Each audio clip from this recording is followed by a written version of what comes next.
Assalamualaikum warahmatullahi wabarakatuh. Innal hamdalillah nahmaduhu wa nasta'inuhu wa nastaghfiruh wa na'udzu billahi min shururi anfusina wa min sayyiati a'malina. May yahdihillahu fala mudilla lahu wa may yudlilhu fala hadiya lahu. Asyhadu an la ilaha illallah wahdahu la syarika lahu wa asyhadu anna Muhammadan abduhu wa rasuluhu la nabiyya ba'da. Allahumma shalli ala Muhammad wa ala alihi wa sahbihi wa man tabi'ahum bi ihsanin ila yaumiddin. Qala Allah ta'ala fil Qur'anil Karim, ya ayyuhalladzina amanu taqullaha haqqa tuqatih wa la tamutunna illa wa antum muslimun. Ya ayuhan nasu taqu rabbakumul ladzi khalaqakum min nafsin wahidah wa khalaqa minha zawjaha wa batha minhuma rijalan katsiran wa nisaa wattaqullaha alladzi tasaaluna bihi wal arham innallaha kana 'alaikum raqiba. Ya ayyuhalladzina amanu taqullaha wa qulu qawlan sadida yuslih lakum a'malakum wa yaghfir lakum dhunubakum wa may yuti'illaha wa rasulahu faqad faza fawzan 'azima. Allahumma arhamna bil Qur'an fa inna asdaqal hadits kitabullah wa khairul hadi hadi Muhammadin sallallahu alaihi wasallam wa syarrul umuri muhdatsatuha wa kullu muhdatsatin bid'ah wa kullu bid'atin dhalalah wa kullu dhalalatin finnar. Ma'asyiral muslimin rahimakumullah, bapak-bapak, ibu-ibu serta saudara-saudara kaum muslimin yang dirahmati oleh Allah Tabaraka wa Ta'ala.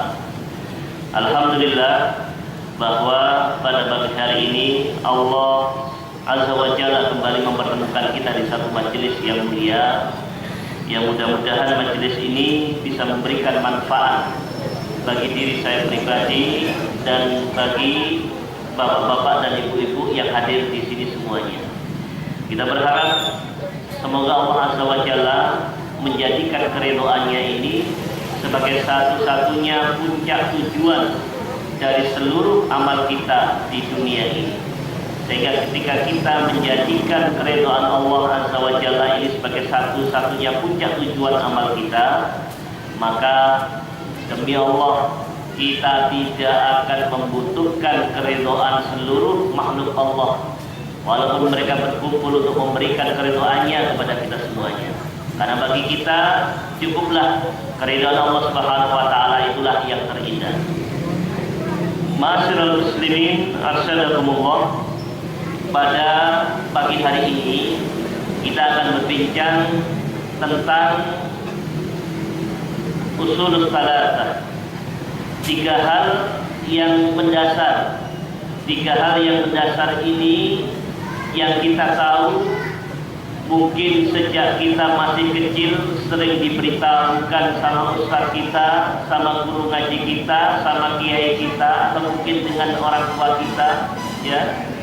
Nah, nanti kalau kita meninggal, kemudian kita akan dibangkitkan, kita ditanya ketika di kuburan itu dengan pertanyaan man rabbuka, siapa Tuhanmu, kemudian madinuka, apa agamamu, ma hadzal rajulu alladzi bu'itsa fikum, siapa lelaki yang Allah Subhanahu wa Ta'ala utus di antara kalian ini. Mungkin kita dengan sudah diberitahukan, ibarat orang mau ujian Pak, sudah diberitahukan soal-soal yang nanti mau keluar itu seperti ini, gitu. Soal-soal yang nanti mau kita hadapi itu macam ini loh Mas, macam ini loh Pak, seperti ini loh Pak, Bu, gitu. 3 pertanyaan ini, dan kita pun tidak sekedar diberikan bocoran soal, tetapi kita juga diberikan jawabannya sekalian. Ya, apalagi ketika kita meninggal pun masih sempat-sempatnya Bapak penghulu, apa istilahnya Bapak yang Bapak Udin, ya, Bapak Udin atau Bapak penghulu, kalau kubur kan memberikan nasihat kepada mayit yang baru saja dikubur ini. Nanti kalau ditanya sama malaikat siapa Tuhanmu, jawabannya adalah Allah. Apa agamamu? Nah, siapa nabimu? Muhammad sallallahu alaihi wasallam. Dikasih bocoran seperti itu. di sisa-sisa terakhir pertemuan kita dengan orang-orang yang kita cintai di dunia ini. Ya. Persoalannya adalah semudah itukah kalimat-kalimat yang sudah diberitahukan bocoran ketika kita di dunia itu akan mudah kita menjawabnya ketika kita meninggal dunia. Padahal kalimat-kalimat itu yang ketika nanti kita gagal menjawabnya akan menjadi penentu bagi malam-malam akhir, malam-malam awal ketika kita menjajaki kehidupan alam kubur. Ya, Syekh Aid Al-Qarni, salah seorang ulama dari Saudi, menulis satu buku. Itu judulnya bagus sekali, Pak. Judulnya bukunya Awwalul Lailatin fil Qabri, malam pertama di alam kubur. Wah, kita bapak-bapak, ibu-ibu kalau sudah mendengar malam pertama ini, wah, memorinya langsung kembali flashback, ya, termasa-masa ketika kita menikah pertama kali, ya.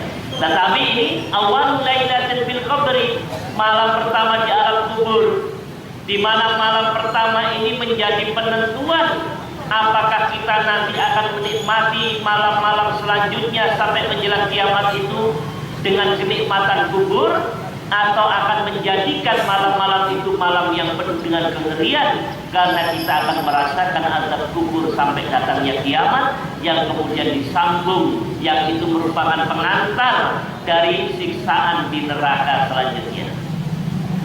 Ayolah apabila rahimahumullah, bapak-bapak dan ibu-ibu sekalian, karenanya penting bagi kita untuk mengetahui pertanyaan-pertanyaan itu, kemudian bagaimana cara kita menjawabnya. Inilah yang akan kita jadikan bahan kajian di pagi hari ini. Ya. Dalam sebuah hadis yang dimuat di Musnad Imam Ahmad, di hadis nomor 17.803 dari sahabat Al-Bara bin Azib radhiyallahu anhu, disebutkan bahwasanya ketika seorang mayit selesai dikuburkan, kemudian dia dihadapkan pada alam akhirat, maka akan datang padanya dua malaikat yang ini kita kenal malaikat Munkar dan Nakir, yang mereka akan bertanya kepada mayit ini dengan tiga pertanyaan. Tiga pertanyaan tadi yang sudah kita ketahui bersama. Man rabbuka, siapa Tuhanmu? Ma dinuka, apa agamamu? Ma hadzal rajulu alladzi bu'itsa fikum, siapa orang yang telah diutus di antara kalian ini? Siapa lelaki yang diutus kepada kalian ini? Sekali lagi, ini tiga pertanyaan yang disebutkan sebagai fitnah kubur. Maka ketika seseorang ini tidak memahami tentang hakikat tiga pertanyaan ini dan dia tidak mampu menjawabnya, sekali lagi akan menjadi malam-malam yang penuh dengan kengerian karena dia akan ditemani dengan amal buruknya. Kalau dalam hadis yang disebutkan oleh Bara bin Azib ini, hadisnya sangat panjang sekali, Pak. Ya, jangan bisa searching di internet, ketik saja Al-Bara bin Azib, nanti disebutkan hadis yang menceritakan tentang proses tercabutnya ruh manusia ini, ya, sampai kemudian bagaimana malaikat memperlakukannya, sampai kemudian bagaimana perjalanan ruh ini ke akhirat, ke langit yang ketujuh, kemudian dikembalikan oleh Allah Subhanahu wa taala sampai ke kuburannya, dan bagaimana dia harus menjalani masa-masa di kuburannya, apakah dia sukses atau tidak menjawab pertanyaan tiga ini. Ya. Kalau dia sukses, maka akan ditemani dengan amal solehnya semasa di dunia, di mana amal solehnya ini akan menyerupai seseorang lelaki yang tampan atau seseorang yang begitu menyenangkan yang akan menemani selama dia hidup di alam kubur sampai hari kiamat. Tetapi kalau dia gagal menjawab pertanyaan-pertanyaan ini, maka dia akan ditemani dengan amal buruknya. Sudah tempat di kuburan sempit, dia ditemani dengan lelaki yang buruk wajahnya, yang begitu menakutkan, dan dia harus menjalani masa-masa kengerian karena akan menjalani kehidupan azab kubur ini sampai hari kiamat. Nah, ma'asyiral muslimin rahimakumullah, ini yang mudah-mudahan kita bisa memahaminya tentang tiga pertanyaan ini. Lalu bagaimana kita menyiapkan jawaban-jawaban supaya kita diberikan kemudahan oleh Allah Tabaraka wa Ta'ala untuk bisa menjawab pertanyaan-pertanyaan ini.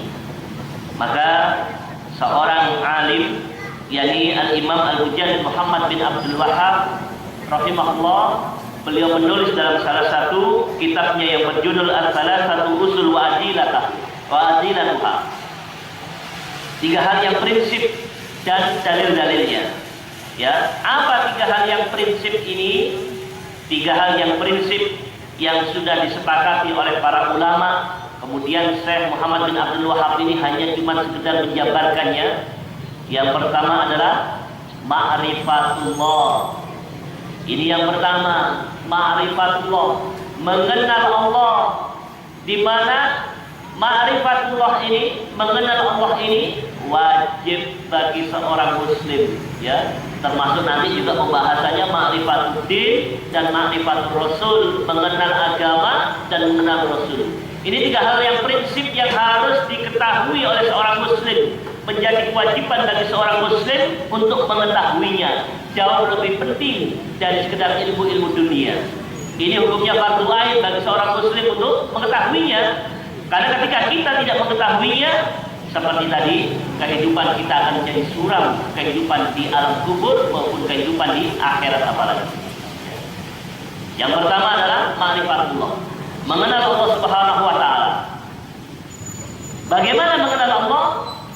Maka telah menjadi ijma' para ulama salaf, ketika kita untuk berma'rifatullah, maka tidak ada jalan lain kecuali kita memahami tentang tauhid, hakikat tentang tauhid, hakikat tentang bagian dari akidah ini, di mana disepakati tauhid itu terbagi menjadi 3 dalam pemahaman ulama Ahlussunnah. Yang pertama adalah tauhid rububiyah. Ya. Ini yang pertama, tauhid rububiyah. Apa itu tauhid rububiyah? Di sini diberikan penjelasan secara ringkas menurut pemahaman para ulama-ulama, ya, bahwa tauhid rububiyah itu disebutkan apa? Mentauhidkan segala apa yang dilakukan oleh Allah Subhanahu wa taala, baik mencipta, memberikan rizki, menghidupkan dan mematikan, serta bahwasanya Dia adalah Raja, penguasa, dan Dia mengatur segala sesuatu. Tauhid rububiyah. Jadi tauhid rububiyah itu mengajarkan kepada kita bahwa Allah Subhanahu wa taala itu Al-Khaliq, Allah yang menciptakan. Kemudian Al-Muhyi, Allah yang menghidupkan. Al-Mumit, Allah yang mematikan. Kemudian Al-Malik, Allah yang menjadi raja. Al-Mudabbir, Allah yang menjadi pengatur seluruh alam ini.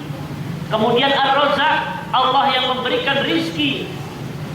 Ini 7 sifat di dalam Asmaul Husna, ya, yang menjadi sifat Allah Subhanahu wa taala yang dikemas dalam pemahaman tauhid rububiyah. Kita harus memahami betul, seorang muslim tidak boleh mengakui bahwa ada pencipta selain Allah Subhanahu wa taala. Demikian pula seorang muslim tidak boleh memahami di dalam akidahnya bahwa ada yang menghidupkan dan yang mematikan selain Allah Subhanahu wa taala. Demikian juga dia harus memahami bahwa tidak ada yang bisa memberikan rizki kepada seluruh makhluk Allah yang ada di dunia maupun yang ada di langit ini kecuali Allah Subhanahu wa taala.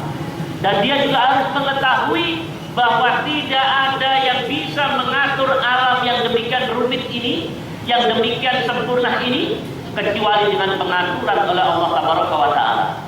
Dan dia juga harus memahami bahwa tidak ada raja, tidak ada zat yang memiliki semuanya di seluruh alam semesta ini kecuali Allah Tabaraka wa taala yang menjadi Raja Maliki Yaumiddin, ialah yang merajai hari ad-din, hari kemudian, ya. Ayo rahimakumullah, ini penting. Tauhid rububiyah ini, kata Syekh Dr. Abdul Azam rahimahullah, dikatakan adalah tauhid teoritis, tauhid secara keilmuan yang harus dipahami oleh seorang muslim pada pertama kali sebelum dia mengenal kepada pemahaman tauhid lainnya. Tetapi ini tidak kemudian ketika kita meyakini tauhid rububiyah, bapak-bapak sekalian dan ibu-ibu semuanya, menjadikan kita serta-merta menjadi seorang mukmin atau menjadi seorang muslim, ya. Tidak serta-merta. Mengapa? Karena Allah Subhanahu wa taala banyak memberikan informasi kepada kita. Allah banyak memberitakan di Al-Qur'anul Karim betapa orang-orang kafir jahiliyah pada masa itu ketika mereka hidup bersama Rasulullah Muhammad sallallahu alaihi wasallam, mereka juga mengetahui, Pak. Mereka juga meyakini bahwa Allah itu yang menciptakan mereka, bahwa Allah itu yang menghidupkan dan mematikan mereka, bahwa Allah itu yang memberikan rezeki kepada mereka, bahwa Allah itu adalah raja mereka, bahwa Allah itu Al-Mudabbir yang mengatur kehidupan mereka. Tetapi mereka tidak mau beriman kepada Allah Subhanahu wa taala. Ya. Lihat saja kisahnya siapa? Kakeknya Rasulullah Muhammad sallallahu alaihi wasallam. Siapa namanya, Pak? Kakeknya Abdul Muthalib, ya. Kakeknya Rasulullah sallallahu alaihi wasallam ini ketika dipercaya oleh kaumnya menjadi juru kunci Ka'bah, terdengar berita rombongan pasukan gajah dari Yaman yang dipimpin oleh Raja Abraha akan menyerbu Ka'bah, akan menghancurkan Ka'bah, karena dianggap Ka'bah ini menyaingi salah satu situs yang mereka bikin untuk menjadi tempat wisata. Karena mereka melihat bahwa Ka'bah ini menyedot perhatian banyak manusia, sehingga dikhawatirkan tidak memberikan bahasa sekarang, tidak memberikan devisa bagi tempat-tempat kunjungan wisata yang ada di Yaman. Maka kemudian mereka berniat untuk menghancurkannya. Maka berita ini ketika sampai kepada Abdul Muthalib tenang, ya. Hatta ketika Abraham masuk dengan pasukan gagahnya, ditanya, "Ya Abdul Muthalib, apa yang akan kamu lakukan? Padahal kami akan menghancurkan Ka'bah ini." Maka Abdul Muthalib mengatakan, "Silakan Tuhan. Kalau Tuhan ingin menghancurkan Ka'bah, silakan. Tetapi satu hal yang kami minta, supaya Tuhan tidak menyerang para penduduk yang ada di Makkah ini. Kalau Tuhan ingin menghancurkan Ka'bah, silakan. Karena Ka'bah bukan milik kami. Ka'bah itu milik Allah Subhanahu wa taala. Ka'bah itu Baitullah, rumahnya Allah. Maka Allah nanti yang akan menjaganya." Ya, bayangkan, Pak. Padahal Nabi Shallallahu Alaihi Wasallam belum lahir, menjelang kelahirannya, apalagi jadi Nabi, apalagi jadi Rasul. Tetapi pemahaman orang-orang Arab jahiliyah pada masa lalu betul-betul mereka tertanam dalam akidahnya tauhid rububiyah. Ini miliknya Allah. Ya. Tidak akan mungkin Allah membiarkan, pasti Allah akan melindungi rumahnya. Dan betul, kemudian terjadilah kisah sebagaimana yang kita ketahui di Quran surat Al-Fil. Ya. Tetapi sekali lagi, ini tidak cukup ketika seseorang sudah paham, dia sekedar ngomong bahwa Allah itu yang memberikan rizki, Allah yang menghidupkan dan mematikan, Allah yang menciptakan, Allah yang merajai, Allah yang menjadikan pengatur. Tidak kemudian dia otomatis disebut sebagai orang Islam. Karena Allah Subhanahu wa taala berfirman di Quran surat Yunus ayat 31 dan 32 dan banyak ayat-ayat lainnya. Saya hanya mengutip salah satu ayatnya di mana Allah Subhanahu wa taala di sini berfirman, "Qul mayyarzuqukum minas sama'i wal ard amman yamlikus sam'a wal basara wa may yukhrijul hayya minal mayyit wa yukhrijul mayyita minal hayyi wa may yudabbirul amr fasayaquluna Allah faqul afala tattaqun fadzalikumullahu rabbukumul haq famadza ba'dal haq illa dhalal fa anna tusrafun." Allah Subhanahu wa taala berfirman kepada kita, "Qul katakanlah mayyarzuqukum minas sama'i wal ard." Siapakah yang memberikan rezeki kepada kalian yang ada di langit dan yang ada di bumi ini? Amman yamlikus sam'a wal absar, atau siapakah yang merajai, yang mampu membuat pendengaran dan penglihatan ini?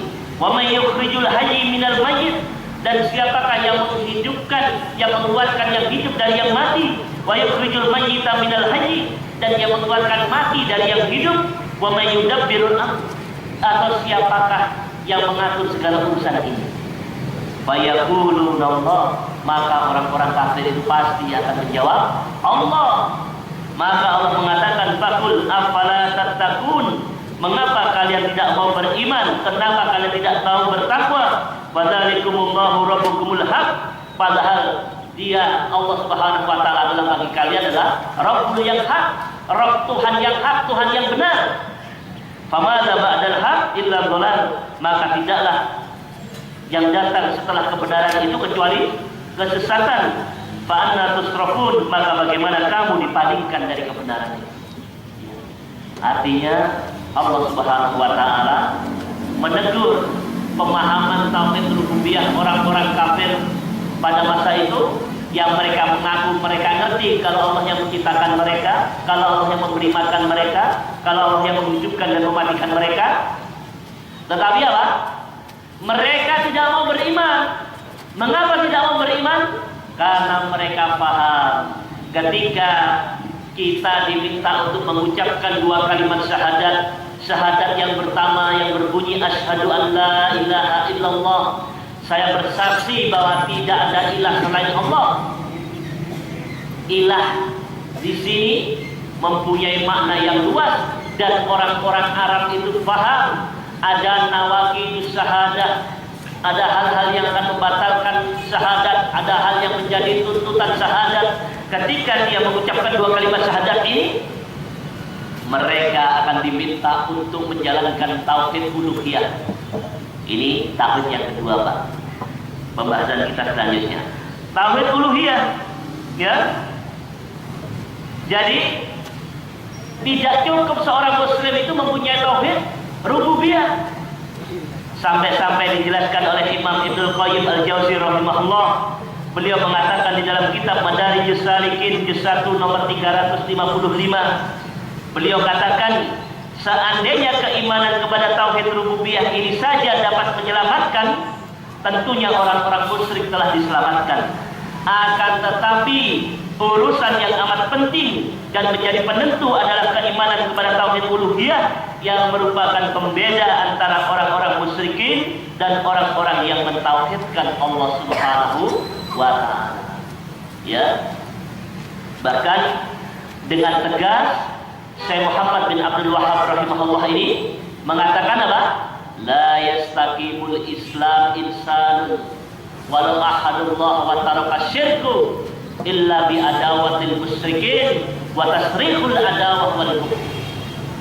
La yastaqimul insan islamun, tidak akan pernah lurus keislaman seseorang itu walau ahadullah wa taraka syirku, walaupun dia telah mentauhidkan Allah dan menjauhi kesyirikan, illa bi adawatil musyrikin, kecuali dia telah mengadakan permusuhan kepada orang-orang yang berbuat kesyirikan, wa tasrihul adawah wal kufr, dan mengumumkan secara terang-terangan, wa tasrihul adawah, mengumumkan secara terang-terangan permusuhan, wal bughdu, dan kebenciannya itu terhadap perilaku kesyirikan dan para pendukungnya.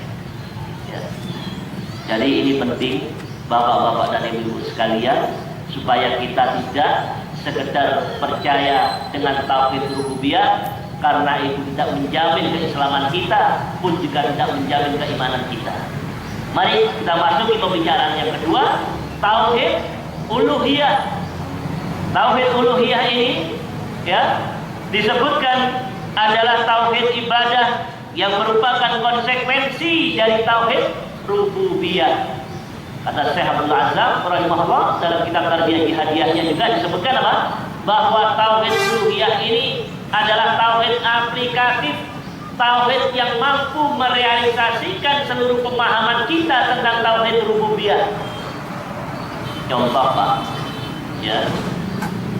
Kalau kita percaya bahwa Allah itu Ar-Razzaq, Allah itu yang memberikan kita rezeki, maka kita tidak takut bila di dalam beribadah ini kemudian orang melarang ibadah kita sambil mengancam, kalau kamu tetap sholat di tempat kerja kamu tak keluarkan, ya, biar kamu susah mencari makan dan minum, mencari rezeki.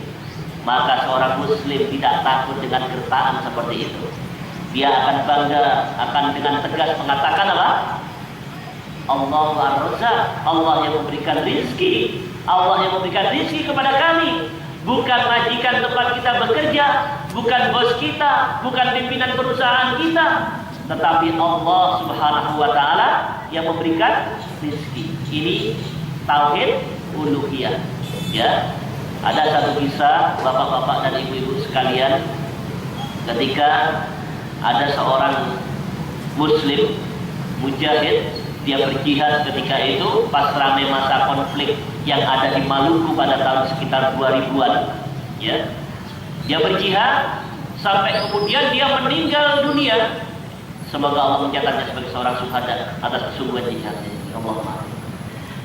Lalu didatangi rumahnya yang dimana tinggal anak istrinya, lalu bertanya kepada si istrinya tadi, Bu, suaminya sudah meninggal, lalu siapa yang akan memberikan makan dan minum, siapa yang akan memberikan rezeki, yang akan mencukupi nafkah keluarga ibu dan anak-anak ini padahal bapak sudah meninggal dunia? Apa jawaban seorang istri yang solehah ini? Istri tadi dengan tegas mengatakan, betul Pak, bahwa si pencari rizki sudah meninggal dunia, maknanya si suaminya. Tetapi yang memberikan rizki, dia tidak akan pernah meninggal dunia, dan dia akan tetap hidup, dan dialah yang akan memperhatikan kami. Subhanallah. Kira-kira kalau istri kita bisa tidak Pak menjawab pertanyaan seperti itu?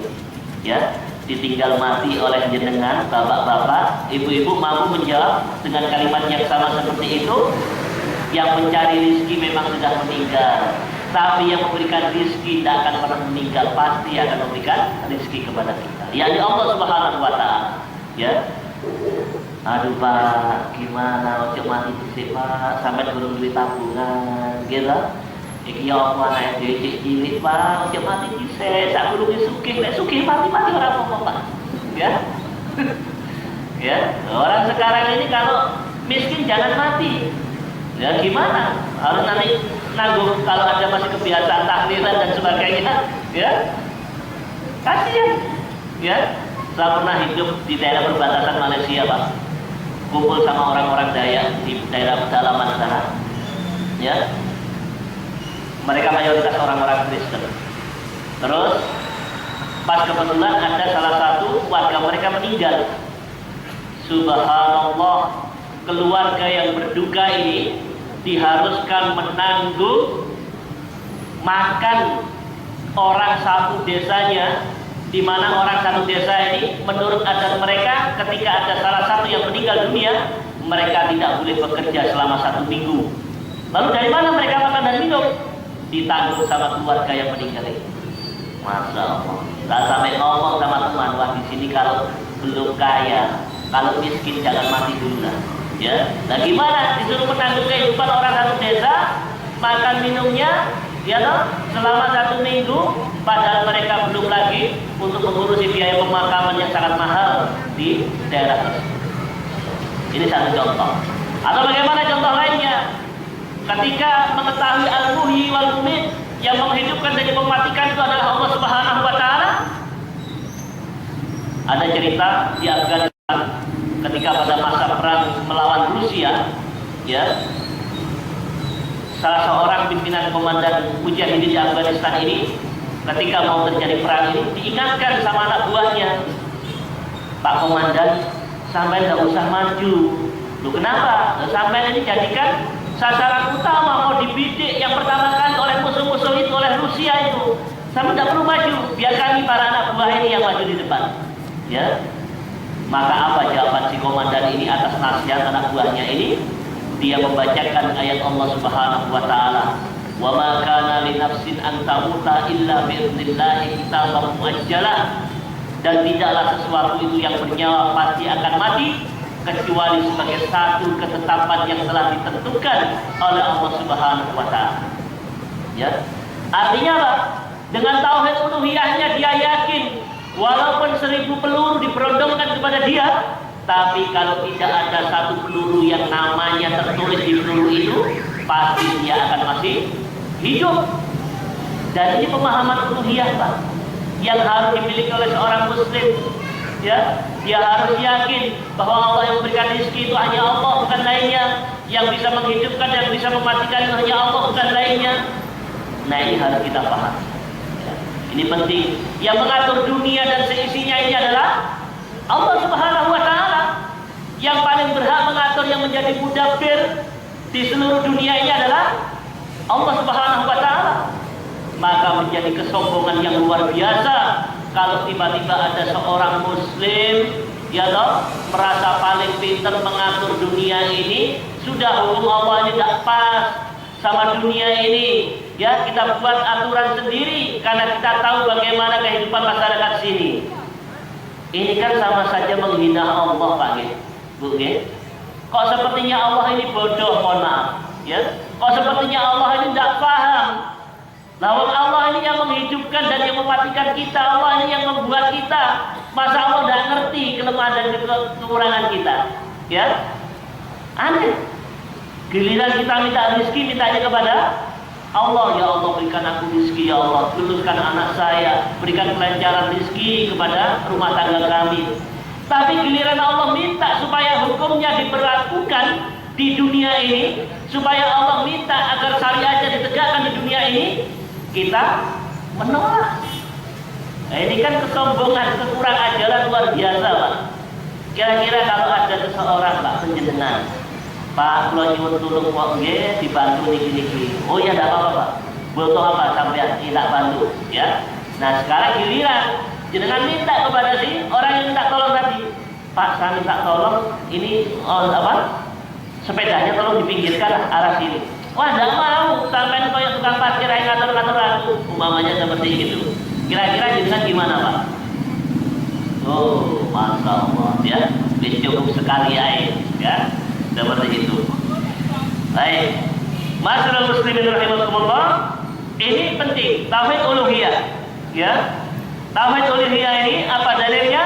Di Quran surat An-Nahl ayat 36. Walaqad ba'atsna fi kulli ummatin rasulan an ibudullaha wajtanibut taghut.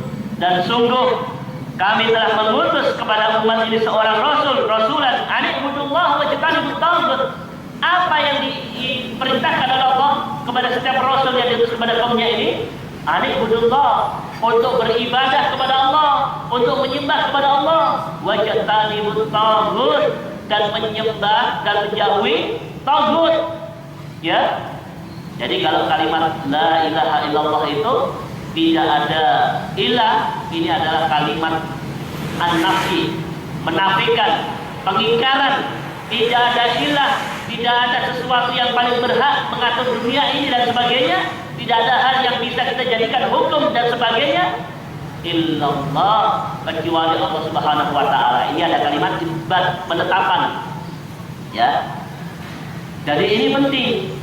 Siapa taghut? Anibudullah wa jatanibut taghut, menyembah kepada Allah dan menjauhi taghut. Maka dijelaskan oleh para ulama salaf, mereka sepakat menjelaskan makna taghut itu ada 5. Yang pertama, taghut itu adalah setan.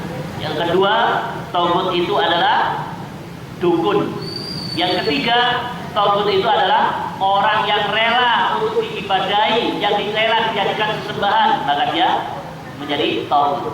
Yang keempat, hukum atau undang-undang yang dipakai untuk menggantikan hukum-hukum Allah, maka dia taghut. Dan yang kelima, orang yang mengganti hukum Allah Subhanahu wa Ta'ala dengan hukum buatan manusia, maka dia adalah taghut. Ya, yang menjatuhkan perkara dengan memakai hukum selain Allah, maka dia taghut. Ya, ini makna taghut itu tadi.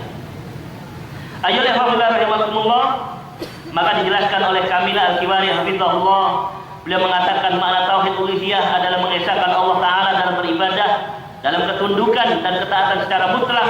Oleh sebab itu tidak diibadahi kecuali Allah semata dan tidak boleh disekutukan dengannya sesuatu apapun, baik yang ada di bumi maupun di langit, ya, dan sebagainya. Ini sekali lagi penjelasan tentang tauhid uluhiyah. Kemudian tauhid asma wa sifat. Ini tauhid yang ketiga. Tauhid asma wa sifat. Apa tauhid asma wa sifat ini?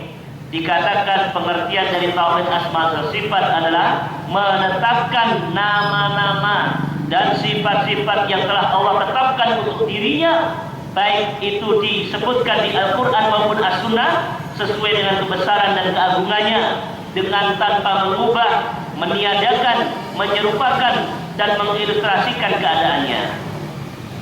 Maknanya kita menetapkan asma, nama-nama Allah sesuai yang nama Allah jelaskan di Al-Quran dan As-Sunnah.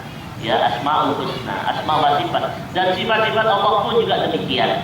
Ya, apa dalilnya? Di Quran surat Al-A'raf ayat 180. Walillahil asmaul husna fad'uuhu biha wa dzarul ladzina yulhiduna fi asma'ihi sayajzauna ma kanu ya'malun. Hanya milik Allah nama-nama yang terbaik, maka mintalah kepadanya dengan menyebut nama-nama itu, dan tinggalkanlah orang-orang yang menyimpang dari kebenaran dalam menyebut nama-namanya. Nanti mereka akan mendapatkan balasan atas apa yang telah mereka kerjakan. Ya. Asmaul Husna ada berapa, Pak? 99 itu yang kita wajib mengimaninya. Ya, sebagaimana disebutkan dalam sebuah hadis yang diriwayatkan oleh Imam At-Tirmidzi nomor 3508, sesungguhnya Allah memiliki 99 nama, barang siapa menghafalnya maka ia akan masuk surga. Ya, ini Asmaul Husna. Tetapi Allah punya lebih daripada itu, tidak berbatas, tidak berbilang, tetapi wajib yang untuk kita imani dalam pemahaman akidah kita, yakni 99 nama. Ar-Rahman, Ar-Rahim, Ar-Razzaq, Al-Malik, Al-Qawi, Al-Matin, Al-Muhyi, Al-Mumit, Al-Mudabbir, Al-Muhaimin, Al-Ghaffar, ya, dan sebagainya. Ya. Ini sifat-sifat Allah. Bagaimana dengan sifat ini nama-nama Allah? Bagaimana dengan sifat-sifat Allah? Allah itu tertawa. Ya, disebutkan dalam hadis lainnya, Allah itu tertawa, Allah itu tersenyum ketika ada seorang hamba dia maju sendirian dalam medan pertempuran, padahal teman-temannya lagi mundur. Kemudian dia maju sampai kemudian dia meninggal dunia. Allah tersenyum, Allah bangga dan perilaku. Ya, jadi penyebutan kemudian Allahu arsistawa, Allah bersemayam di atas arsy-Nya, bersemayam. Kemudian sebutkan Allah punya tangan, Allah punya kaki, ya, dan sebagainya. Allah nuzul, Allah turun. Nah, ini sifat-sifat Allah. Tetapi tidak boleh kemudian kita ingkari, kita kemudian menjelaskan dengan penjelasan yang tidak sesuai dengan pemahaman akidah kita. Oh, maknanya Allah itu apa? Allah itu punya tangan, maknanya Allah itu berkuasa. Maka tidak boleh kita memaknakan seperti itu. Ya, tidak boleh memaknakan ketika Allah Subhanahu Wa Taala menjelaskan ya Allah, Allah itu memiliki tangan, kita kemudian mengatakan oh Allah itu berkuasa. Ya Allah, ya Allah. Ya, dalam bahasanya Imam Malik apa? Bahwa mengimani sifat Allah itu wajib, dan bagaimana sifat Allah itu kita tidak tahu, dan sifat Allah itu maklum sudah Allah sebutkan, ya. Dan bertanya tentang itu bagaimana tangan Allah dan sebagainya, maka itu adalah bid'ah. Ya. Maka dijelaskan oleh salah seorang sahabat Anas bin Malik radhiyallahu anhu, dia mengatakan barang siapa yang ketika dia menjelaskan ya Allah, tangan Allah, sambil kemudian dia mengangkat tangannya gini, maka kata Anas bin Malik, tangan orang yang menjelaskan tadi harus dipotong. Mengapa? Karena dia tidak menyamakan tangan Allah dengan tangan dirinya. Ya, karena dalam pemahaman akidah Ahlussunnah, ya Allah, tangan Allah itu maklum, ya maksudnya sudah diketahui, tetapi bagaimana tangan Allah kita tidak tahu. Dan jelas Allah itu berbeda dengan makhluknya. Dari tersenyumnya Allah beda dengan tersenyumnya kita, kakinya Allah beda dengan kakinya kita, wajahnya Allah beda dengan wajahnya kita. Allah turun pada sepertiga malam terakhir, itu Allah beda, turunnya Allah beda dengan turunnya kita. Allah bersemayam beda dengan bersemayamnya kita. Ini menurut pemahaman akidah Ahlussunnah yang berkaitan dengan tauhid asma wa sifat. Maka berhati-hati dalam urusan ini.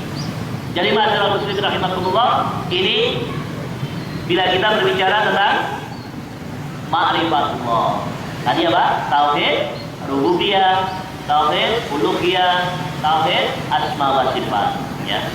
Kemudian pembicaraan berikutnya ma'rifatuddin, mengenal agama, Pak. Mengenal Islam kita, ma'rifatul Islam, mengenal agama Islam kita ini. Maka dikatakan oleh Syekh Muhammad bin Abdul Wahab, al-istislamu lillahi bitauhid wa anqiyadu lahu bitta'ah wal bara'atu minasyirki wa ahlihi. Islam itu adalah berserah diri kepada Allah Subhanahu wa taala bitauhid, dengan mentauhidkannya, wal anqiyadu lahu bitta'ah, dan tunduk dengan taat kepadanya, wal bara'atu minasyirki wa ahlihi, dan berlepas diri dari perilaku syirik dan pendukungnya, ya. Jadi ini penting mengenal Islam itu.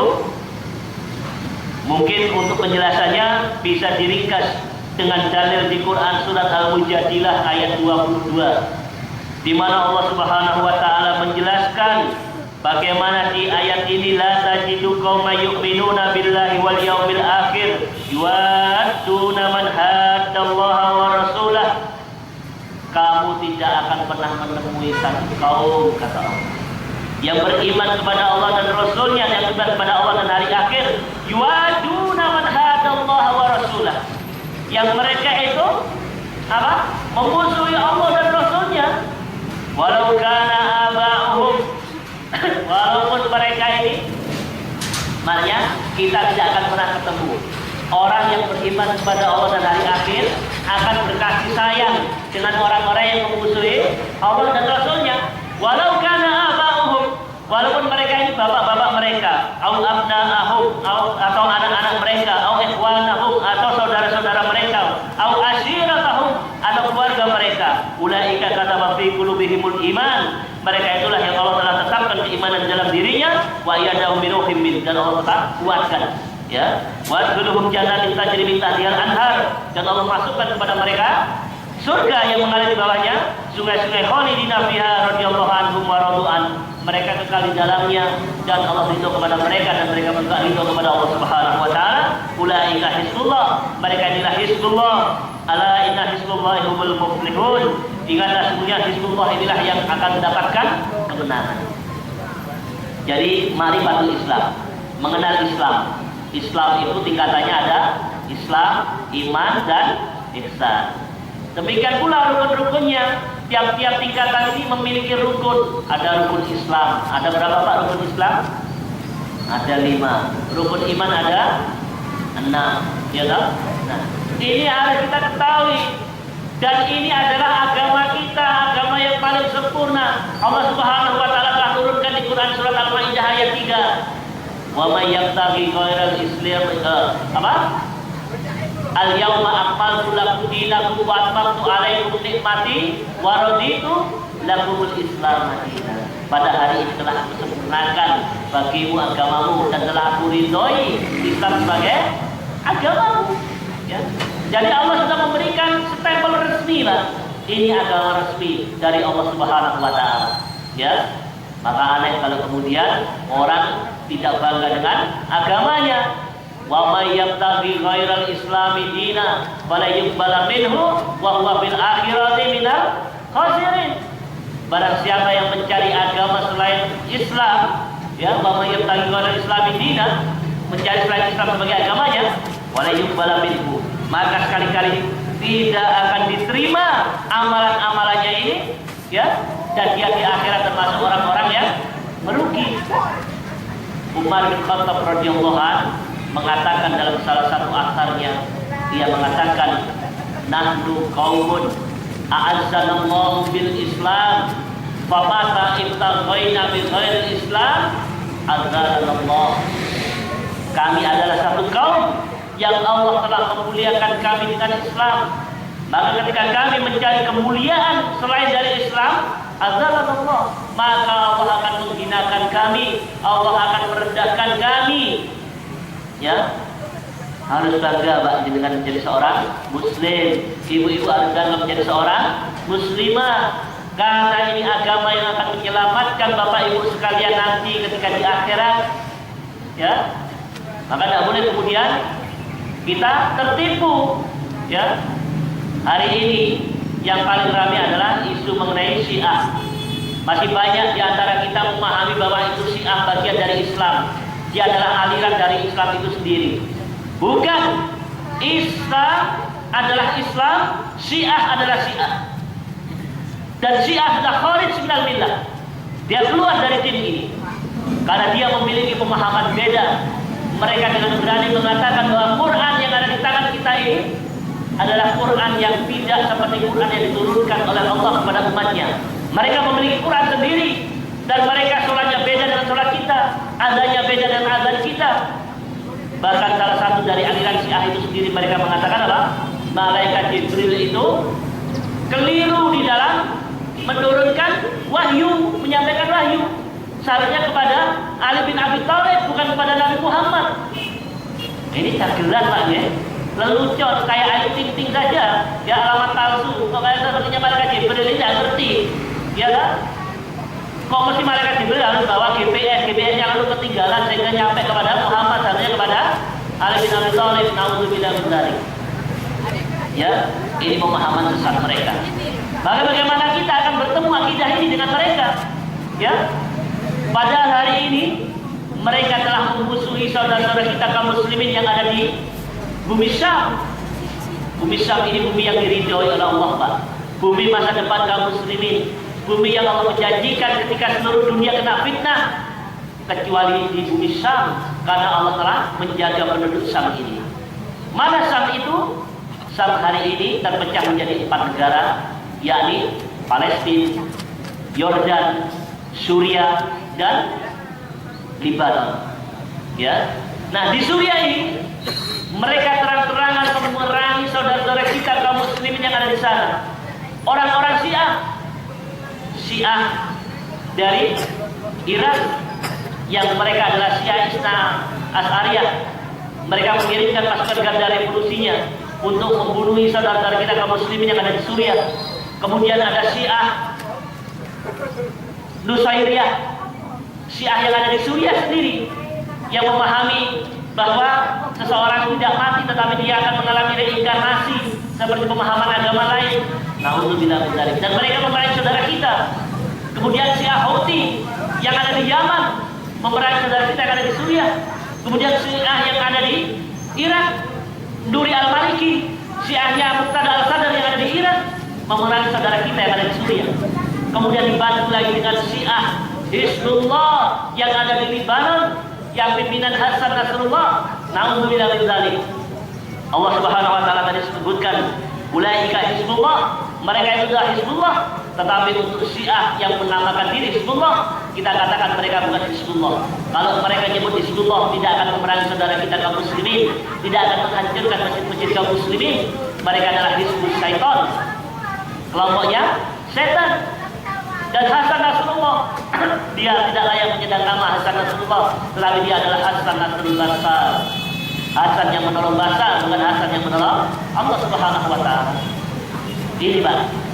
Dan kita dibohongi hari ini dengan orang-orang Syiah. Mereka menampakkan akidahnya seakan-akan mereka menjadi seorang muslim, akidahnya sama dengan kita. Mereka mempelajari kitab Riyadhus Shalihin, tafsir Bukhari dan sebagainya. Ini awal-awal dalam rangka merekrut kita. Nanti setelah kita kelihatan loyalitasnya, baru mereka buka kartunya, baru mereka tidak bertakiyah. Tetapi selama masih kita mengenal dakwah, mereka takiyah, mereka berbohong kepada kita. Dan semakin tinggi keimanan mereka, dalam pandangan mereka, semakin banyak takiyahnya. Ya, hati-hati Pak. Banyak para pemuda-pemuda kita ini terseret masuk Syiah karena apa? Diiming-imingi dengan nikah mut'ah. Nikah mut'ah Pak. Nikah kontrak. Nggih, 1 jam 2 jam enggak apa-apa. Ya, setelah itu kita bisa. Nah, kok piye ta kalau mlembung wetenge umpamane? Ya itu resikomu. Salahnya kok mlembung umpamane. Ya, ini bahaya. Ibu-ibu, hati-hati. Dan banyak kemarin ada pertanyaan dari para wanita Syiah yang ada di Lebanon. Mereka menanyakan bagaimana, apakah kami boleh melayani para pasukan-pasukan Syiah Hizbullah yang berperang melawan kaum muslimin di Suriah ini. Apakah boleh para wanita ini melayani mereka untuk menutup rasa kehausan seksual mereka selama di medan perang? Kami berikan tubuh kami ini, dan kemudian mereka membayar kami sebagai maharnya, dan kemudian mahar ini kita berikan lagi untuk membantu pertempuran mereka. Maka dijawab oleh seorang ulama Muqtada Al-Sadr, seorang ulama muda dari Irak yang dia adalah ulama Syiah. Naudzubillah min dzalik. Boleh katanya. Bahkan diperbolehkan itu dilakukan beramai-ramai, ya, pesta seks mungkin bahasa kita sekarang, beramai-ramai di tempat suci mulia miliknya orang Syiah sendiri, dan itu memiliki pahala yang berjamaah. Bayangkan, Pak, zina kalau dilakukan berjamaah pahalanya besar. Naudzubillah min dzalik. Ini pemahaman orang Syiah.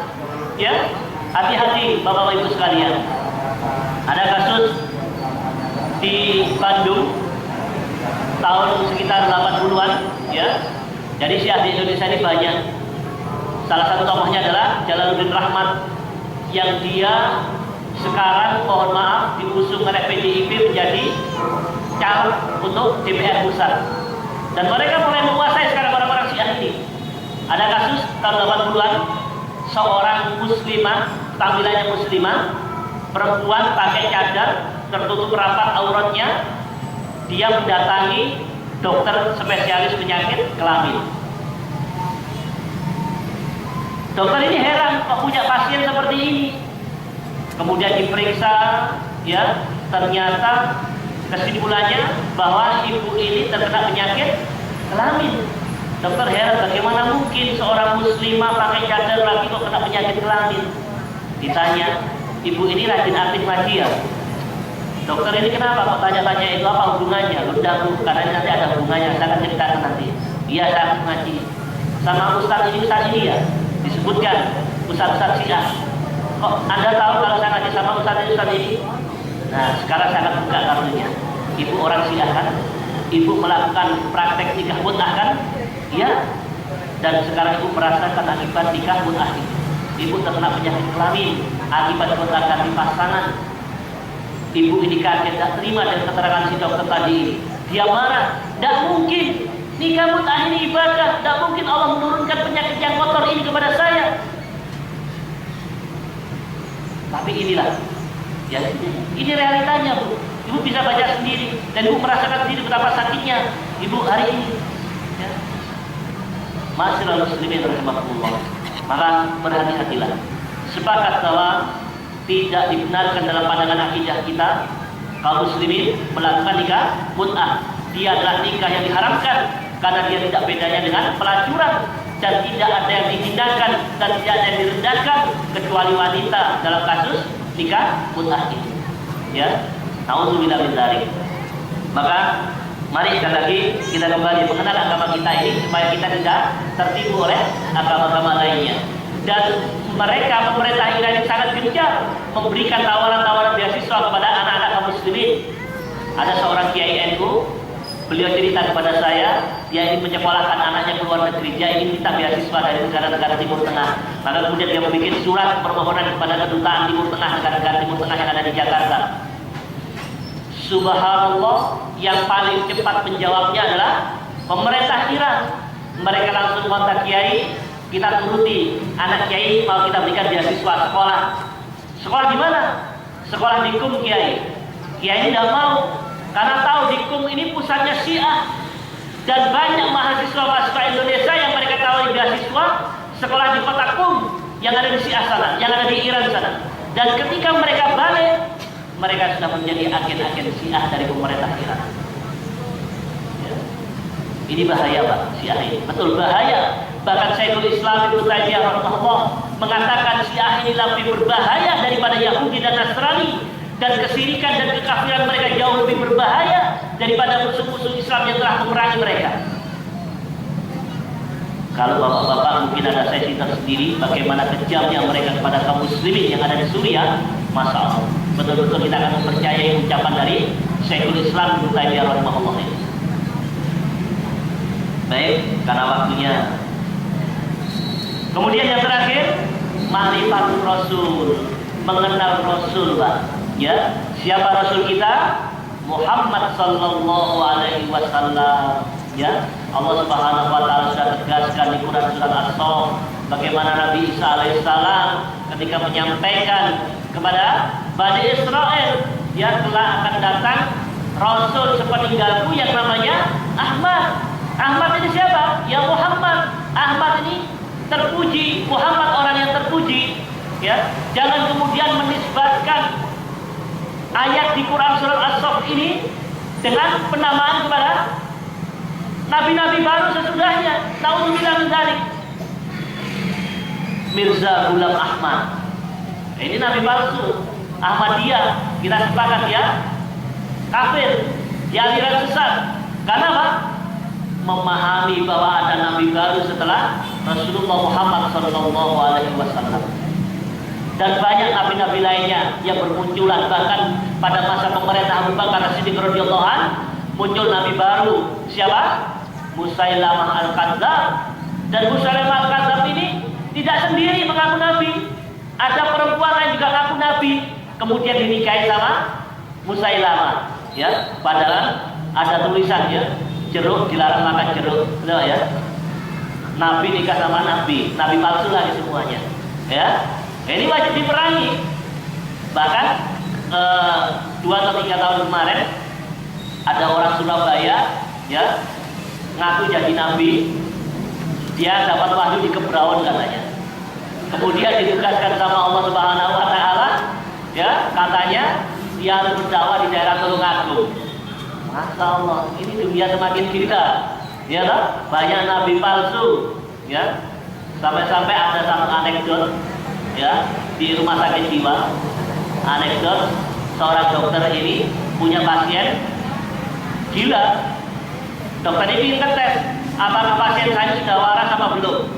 Ya, ditanya sama dokternya, gimana kabarnya? Baik dok, sehat dok. Wah, ini waras semua ini, sehat semua ini. Satunya ngomong, dok, semalam saya dapat wahyu dok. Wah, saya diangkat jadi nabi dok, kata si pasien satu ini. Langsung dokter ini belum jawab, dijawab sama pasien berikutnya, bohong dok. Wah, ini pasien saya waras ini ya. Loh, kok tahu kamu kalau ini bohong? Dia tidak jadi nabi, kalau dia jadi nabi palsu. Ya jelas bohong dok. Lawang semalam saya tidak pernah menurunkan malaikat menyampaikan wahyu kepada dia pak. Gila lagi dokternya ada pusing sudah. Tak bisa gila tuh ini semuanya. Ya, ini. Jadi ini musibah hari ini seperti itu pak. Sangat mudah orang menemukan nabi-nabi palsu. Ya, naudzubillah min dzalik. Kita menyibukkan diri bahwa nabi kita adalah Muhammad Rasulullah SAW, Muhammad bin Abdullah bin Abdul Muttalib bin Hashim. Dan Hashim adalah termasuk suku Quraisy. Suku Quraisy termasuk bangsa Arab, dan bangsa Arab adalah termasuk keturunan Nabi Ismail, putra Nabi Ibrahim al-Khalil. Semoga Allah melimpahkan kepadanya dan kepada Nabi kita seutama salawat dan salam. Ya. Jadi kita mencukupkan Rasulullah Muhammad SAW, Khatamul Anbiya wal Mursalin, penutup para nabi dan rasul.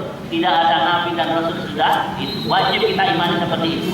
Kalau kita memahami ada nabi baru, ada nabi dan rasul baru setelah Rasulullah Muhammad SAW, maka rusak akidah kita. Kalau kita sudah dikatakan murtad, ya. Naudzubillah min dzalik. Mari juga muncul nabi siapa? Yang mantan pelatih bulu tangkis, ya. Bayangkan mantan pelatih bulu tangkis yang dia terbiasa melihat aurat para pemain bulu tangkis yang pakai rok pendek, celana pendek ketika main, tiba-tiba langsung jadi nabi, ya. Dan banyak yang membayar menjadi nabi. Naudzubillah min dzalik. Jadi inilah masyaallah muslimin rahimakumullah.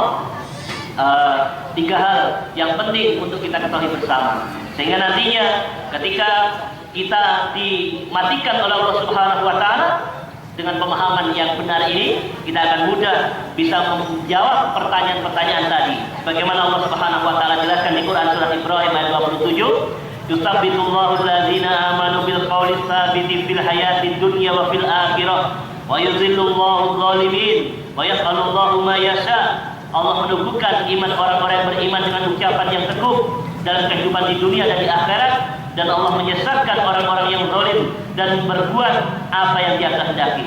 Maka penjelasan Ibnu Katsir rahimahullah tentang ucapan yang teguh biqauli tsabit, ucapan yang teguh adalah seorang mukmin akan teguh di atas keimanan dan terjaga dari subhat, dan ia akan terjaga di atas keimanan.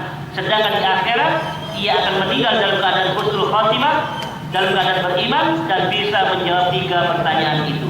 Ya, maka mudah bagaimana dalam hadis panjang ini. Man rabbuka, kita jawab Rabbi Allah, Tuhanku adalah Allah. Madinuka, apa agamamu? Dinil Islam, agama kita adalah agama Islam. Ma hadzal rajulu alladzi bu'itsa fikum, siapa lelaki yang diutus kepada kalian ini? Di antara kalian ini, huwa Rasulullah sallallahu alaihi wasallam, dia adalah Rasulullah sallallahu alaihi wasallam.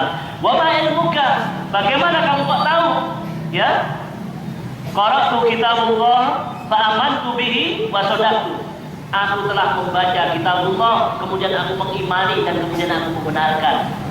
Kok kalian tahu? Iya ya Allah, dulu saya ngaji di masjid apa nih? Sudah derajat ya Allah, sudah diberitahukan bocorannya ya Allah, namanya seperti itu.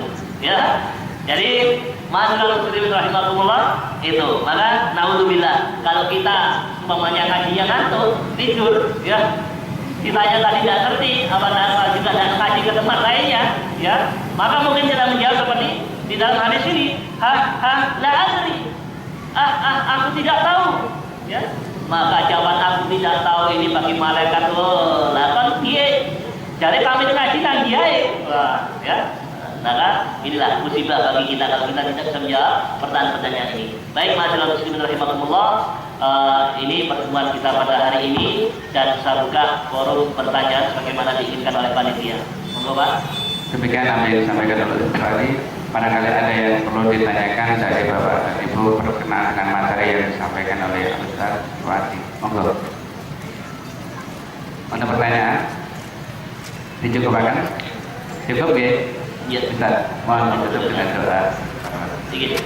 Jazakumullah khairan katsiran, dan kita akhirkan pertemuan pada pagi hari ini dengan doa kafaratul majlis. Subhanakallahumma wa bihamdika asyhadu an la ilaha illa anta astaghfiruka wa atubu ilaik. Assalamualaikum warahmatullahi wabarakatuh.